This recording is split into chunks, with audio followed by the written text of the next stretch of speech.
Continuamos en la sintonía de Radio Clara, continuamos en Lliure Directe, en este espacio que dedicamos a las entrevistas y a vuestra participación. Vamos con el espacio de cine. Buenos días, Juan. Muy buenas. Buenas. Vamos con el espacio de cine. No hay semana que no nos falle algo con esta máquina. Son máquinas del demonio. Porque tenemos tecnología punta que todavía está en fase experimental. Y por eso, claro, no somos capaces de darle todo el rendimiento que deberíamos. Solo por eso, ¿eh? Exactamente. Es culpa de la tecnología siempre. Sí, seguro. De Microsoft, que es culpable de todo. Exactamente. La culpa de Bill Gates. Juan, vamos con los estrenos. Esta semana, a ver qué nos destacas que haya por ahí. Bueno, hay alguna película interesante como La isla de Bergman. Es una película de producción francesa, aunque tiene a Tim Roth como protagonista, que es un artista anglosajón, y lo que se traslada, la acción se traslada hasta la isla en la que vivía Ingmar Bergman, que es la isla de Faro. Y lo que vamos a tener es a un par de protagonistas que trabajan en el cine, son directores de cine, es una pareja, un hombre y una mujer, y se trasladan allí porque hay una especie de encuentro, congreso, no sabría muy bien cómo calificarlo, sobre Ingmar Bergman, que vivió pues durante, yo creo, los últimos 20 años o más de su vida en esa isla, independientemente de que luego, como hacía obras de teatro, películas y todo, pues estaba donde le tocaba en cada momento. Pero incluso rodó en Faro varias de sus películas. Y allí queda pues un museo, queda además su casa, que está disponible, incluso la gente puede dormir en la casa de Bergman, ¿no? Y lo que ocurre es que han invitado al protagonista, que interpreta a Tim Roth, a que vaya a participar en esas sesiones, y a la vez los dos están trabajando en nuevas películas y particularmente ella, su pareja, está escribiendo un guión y no encuentra el punto exacto en el que colocar a sus personajes. Y vamos a ver un poco esto, vamos a ver cómo se producen esos encuentros en torno a Ingmar Bergman, una figura muy importante del cine del siglo XX, pero a la vez vamos a entrar en ese proceso creativo de gente que está trabajando actualmente en el cine y que a veces pues no consigue los resultados, no consigue encontrar ese camino para definir a los personajes y la acción. La película tiene como dos partes un poco diferentes. La primera es ese punto de la isla de Faro, la isla en la que vivía Bergman. Se nos presentan determinadas cosas. Yo creo que además es muy informativa el saber que allí, pues por ejemplo, está toda la biblioteca de Bergman y está incluso su videoteca, porque lo que tenía era sobre todo vídeos y se puede consultar cuáles eran los gustos del propio Bergman. Y a la vez pues están las películas en formato de 35 milímetros nada menos. Me imagino que también estarán en DVD o Blu-ray, pero están allí porque de vez en cuando pues se hacen proyecciones de las películas y se recuerda esa obra enorme de Bergman, que hizo decenas y decenas de películas, algunas muy significativas de la historia del cine, como Flechas Salvajes, por ejemplo, que sigue siendo una película muy mitificada. Y en la segunda parte de la película, o en la segunda, a partir de la mitad de la película más o menos, lo que vamos a ver es cómo ese guión que está haciendo esta cineasta se materializa y lo vemos en pantalla. Y lo que vemos es una historia muy cercana a las historias de Bergman, de esos conflictos personales de te quiero, no te quiero, qué tormentoso es el mundo, qué terrible es la vida y todo ese tipo de cosas. Y bueno, es una especie de como de homenaje a toda la obra de Bergman condensada pues en ese trocito de guión que vamos a ver en pantalla. Es una película curiosa, no es redonda del todo, tengo que decirlo, a mí no me ha parecido completamente redonda, pero bueno, es una película curiosa. De ahí nos vamos hasta Turquía, y allí encontramos Mi mejor amigo, una película también destacable, que es la historia de un internado en el que viven muchos niños, en una zona montañosa en la que en invierno, que es en la época en que estamos, nieva mucho y se quedan prácticamente aislados. Y vamos a ver un episodio muy pequeño de lo que pasa con esos niños. Empezamos viéndoles que están en la ducha, que es obligatoria, y a partir de ahí un niño enferma. Y vamos a ver cómo se producen o cómo se encadenan los acontecimientos con ese niño enfermo que no reacciona, está como desmayado, y los profesores, el director están intentando pues incluso que llegue una ambulancia para que se lo lleve, porque ellos no tienen ni siquiera cadenas para los coches y no hay manera de sacarlo de allí. Y bueno, pues van a estar luchando porque se haga algo. Y a la vez van a desenmarañar un poco qué es lo que ha pasado como para que el niño se encuentre así. Es Es una película pequeñísima, ¿eh? Y cuando digo pequeñísima es pequeña, pequeña, pequeña. Pero tiene el interés de mostrarnos cómo es la vida en algunos sitios, como por ejemplo en algún lugar remoto de Turquía, en el que en ese internado incluso lo que nos encontramos es a niños kurdos y las condiciones de vida no son muy buenas para ninguno, para ninguno de los niños. Aquello es un poco especial. Es una película curiosa, cuando menos curiosa. Lo que pasa es que tampoco es redonda. Es una película tan pequeña que se queda un poco escasa. Justo en el lado contrario tenemos Sinjar o Sinjar, una película española que nos presenta, bueno, pues lo que está ocurriendo en este momento en distintos sitios, en Irak, en Siria e incluso en Barcelona. Pero todo con un punto de confluencia que no voy a contar porque las historias que se van contando van a tener algún tipo de nexo común. Y lo que se nos habla es pues, de la situación en lo que es el Estado Islámico, lo que está ocupado, la zona esta de Siria que está ocupada por el Estado Islámico, cómo se vive allí, cómo se ha llegado a eso, cómo hay gente que intenta no combatirlo, también desde los kurdos. Fíjate, antes estábamos hablando de Turquía y de niños kurdos en un internado.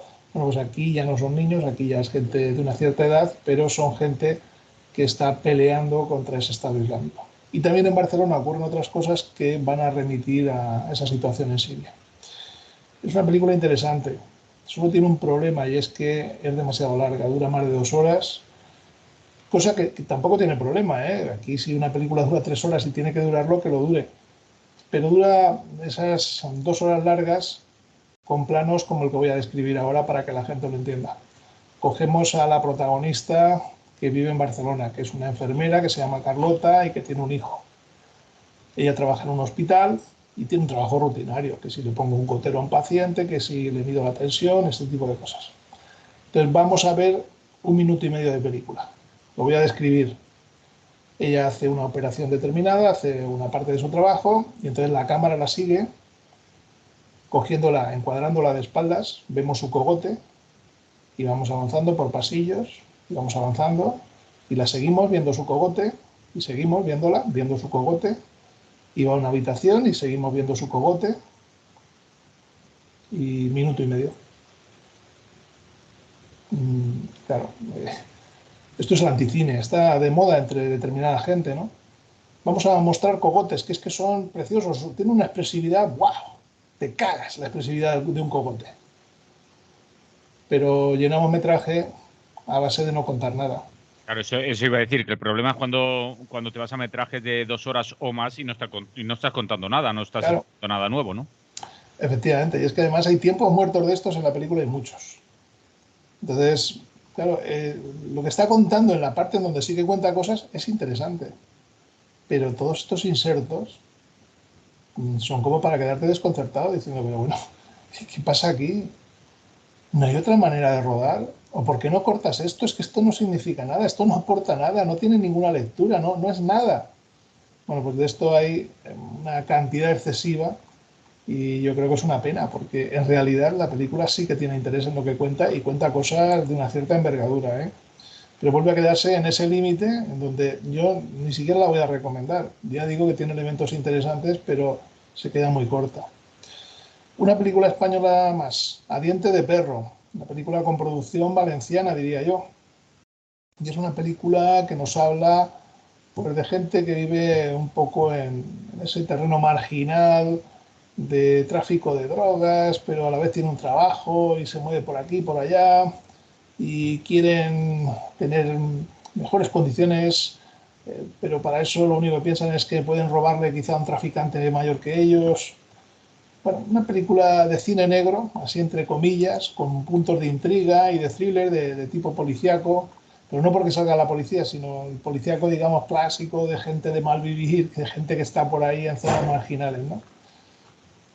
Es una película pequeñita, esta es justo lo contrario, dura 75 minutos. No voy a decir que le falte metraje porque está en su punto, pero está más o menos bien hecha. Es una película curiosa que no comete excesivos excesos. Quizá lo que pasa es que va a algunas zonas rutinarias o que ya hemos visto en muchas ocasiones, pero Bueno, pensando en una película que está producida aquí en Valencia, sin que pueda ubicar muy bien dónde, yo creo que está hacia la zona de Sagunto, por ahí ubicada, pero no se cita exactamente el lugar, porque yo diría que también sale la Albufera y hay una mezcla de parajes un poco particular. Bueno, pues aún así tiene elementos de interés. Tampoco es una película redonda, redonda, pero tiene elementos de interés. Y todavía más películas españolas. Mamá no en redes, pero en redes unido, pero con la R mayúscula, como si estuviese separado. Es decir, no te metas en las redes sociales y todo ese tipo de cosas. Estamos con una mujer separada que tiene 2 hijos, quizá 17, 19 años, por ahí, o 20, y que, bueno, pues lleva su vida más o menos cotidiana. Ya tiene una clínica de estética, vive bien, vive con comodidad, y si miramos la casa en la que vive, vive más que con comodidad, pero está sin pareja. ¿Y qué es lo que piensa para buscar pues, alguna relación? Eso, pues meterse en las redes sociales, aunque cuando sus hijos se dan cuenta de eso, pues no les gusta nada. Y vamos a tener una comedia de enredo facilona en base a los equívocos, a las situaciones que se producen y demás. Bueno, si alguien que nos esté viendo quiere una película fácil, ligera, tontorrona y demás, esta es su película. Repito el título, Mamá no en redes. Con todo es una película floja. Yo creo que no le falta un poquito, vamos. Evidentemente le falta mucho más a Pijamas Espaciales, que es una película de Clara Martínez Lázaro, que también hace el guión, quiere ser una comedia, algo ligero, pero en este caso no funciona. Es una pareja a la que vemos en distintas situaciones y con distintas perspectivas. Es decir, que es como si reiniciásemos la película cada cierto rato y vemos a esa pareja en otra situación diferente que no tiene nada que ver con las anteriores. A mí no me ha interesado prácticamente nada. Mis queridísimos hijos es una película francesa también en tono de comedia. Fíjate que todo va un poco orientado hacia la comedia en estas fechas. Parece que hay necesidad de ver cosas relajadas y cosas facilonas. Aquí lo que vamos a tener es a un matrimonio ya de una cierta edad, cuyos hijos pues, no les hacen ningún caso, ni siquiera en Navidad, y ellos, para llamar su atención, lo que les cuentan es que les ha tocado la lotería, que tienen mucho dinero. Y entonces el interés de los hijos cambia ligeramente. Bueno, es una película que quiere ser cómica, que yo tengo que decir que me he reído con algún chiste, pero que es de esas un poco de mala pata. Y da un poco de pena, porque uno quisiera que fuese bastante mejor. Y finalmente el lanzamiento de la semana, que yo me imagino que hará dinero y a lo mejor echa una mano a los cines que siguen estando en las últimas. Fíjate, para una referencia, y lo digo también para nuestros oyentes si no lo saben, porque no metan la pata, los cines papel, que son de versión original, ahora durante julio y agosto no van a abrir ni los lunes ni los martes. Pero no abren nada, no es que tengan unas sesiones o no, han cancelado las sesiones de lunes y martes, lo que da idea de las dificultades por las que están pasando los cines. Bueno, pues el lanzamiento de la semana es Minions, el origen de Gru, que digamos que sería la nueva entrega de los Minions, pero ahora lo que tenemos es a Gru jovencito, jovencito, un niño, vamos, que quiere ser malo, malísimo, pero la gente pues no le hace caso porque es un niño. Es una película sencillita, facilona, muy inmediata, que básicamente sigue los pasos de las anteriores. A mí las anteriores no me hicieron mucha gracia, esta tampoco, pero esta es la típica película familiar en donde van los padres, los hijos, los sobrinos y un amiguito de la familia.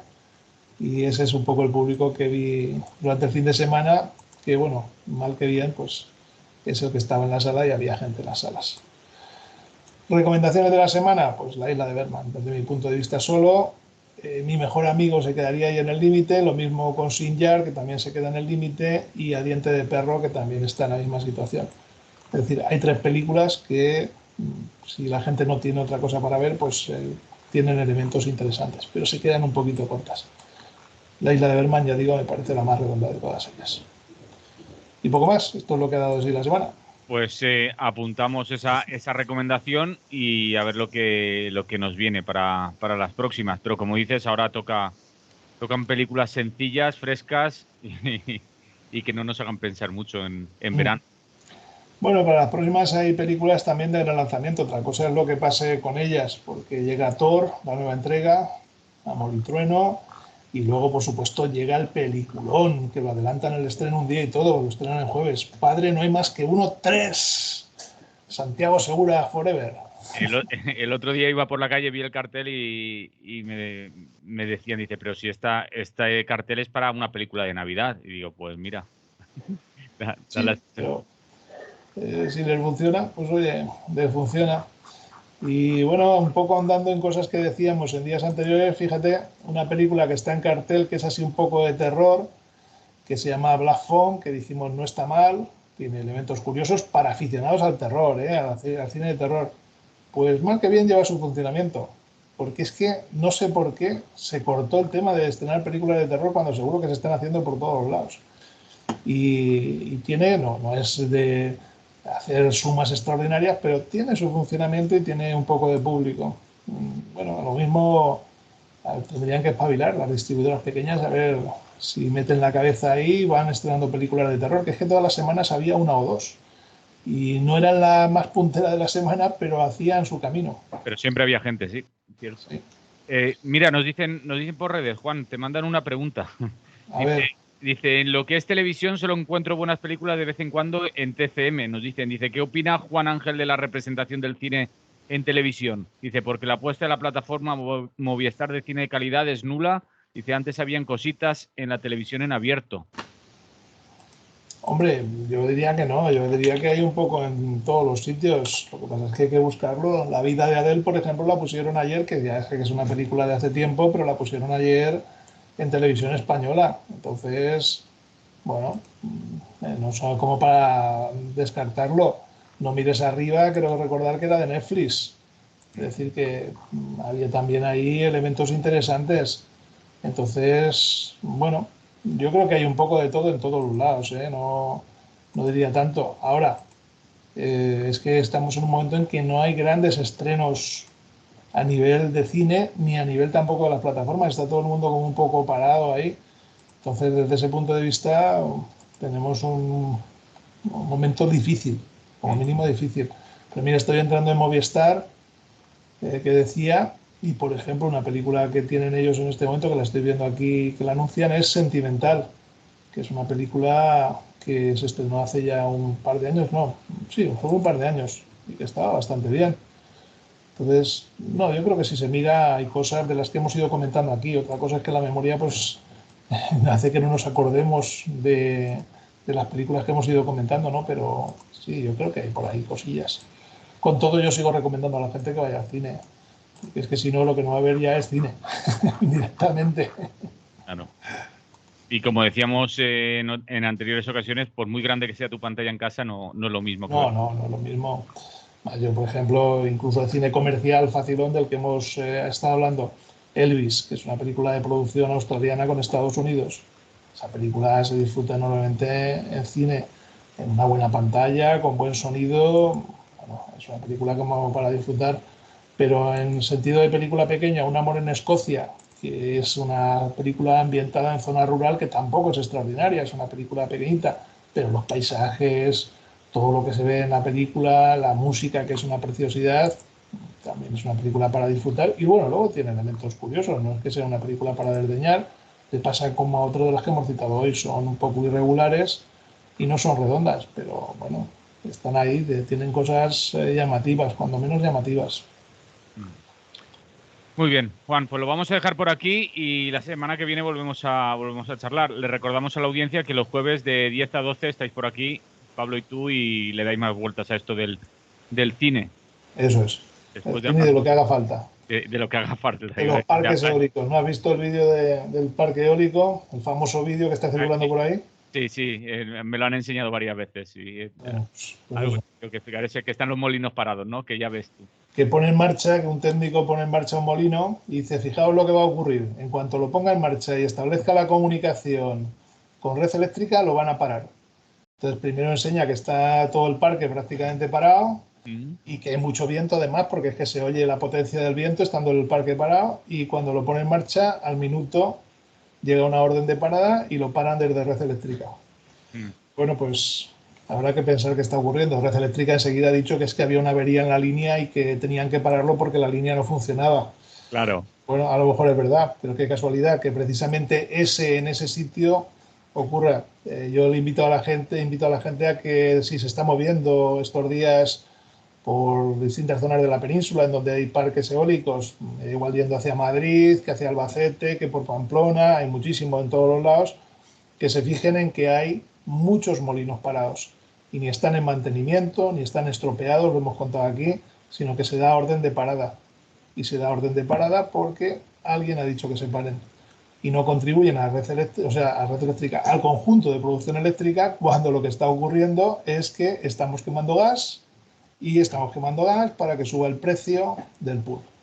Y además invito también a la gente a reflexiones sobre cómo se manipula de fácil todo lo que tiene que ver con esa forma de establecer los precios, porque ya está el tope del precio del gas, pero el precio de la energía no baja. El otro día estaba en hora punta a 40 céntimos, más que nunca. No, pero es que hubiese sido peor si no se hubiese puesto el tope del gas. Una mierda. Hubiese sido exactamente igual porque es un sistema muy fácil de manipular. Y mientras la gente no proteste, que es que tendría que haber ya una manifestación en las calles para protestar por este tema, mientras la gente no proteste, van a hacer lo que les dé la gana. El jueves pasado, remito a la gente a que escuche Cartelera, bueno, pues comentábamos cómo en este momento la Fiscalía Anticorrupción ha puesto una demanda contra Iberdrola y 4 de sus directivos. Pero no por algo de lo que esté ocurriendo ahora, sino por una manipulación que hicieron en 2013, señores. Si en 2013 ya se manipulaba, otra cosa es que luego los condenen, ¿eh? Que no tiene nada que ver. Yo creo que va a ser difícil que los condenen. Pero si en 2013 ya se manipulaba, ¿qué ha ocurrido desde 2013? Pues que 9 años después sigue igual. Y los parches de poner tope al gas no sirven de nada porque se pone ese tope, el precio es el mismo y encima vamos a tener que pagarle a todas las centrales de gas una subvención porque se le ha puesto el tope. Negocio redondo. En fin, lo de siempre. Pues lo volveremos a charlar también una mañana por aquí y explicamos. Una película de terror. Esto sí que es terror. Sí que es de terror. Y explicamos por qué se paran esos molinos y por qué igual interesa que estén parados. Sí, sí. Juan, Venga. Lo dejamos por aquí y volvemos a charlar. Un abrazo. Abrazo, salud. Lliure directe Radio Clara fins ací l'espai que dediquem a parlar de cinema al Lliure directe Radio Clara amb el nostre company Juan Ángel Saiz, company de Cartelera, de bandes sonores i de cinema film obert.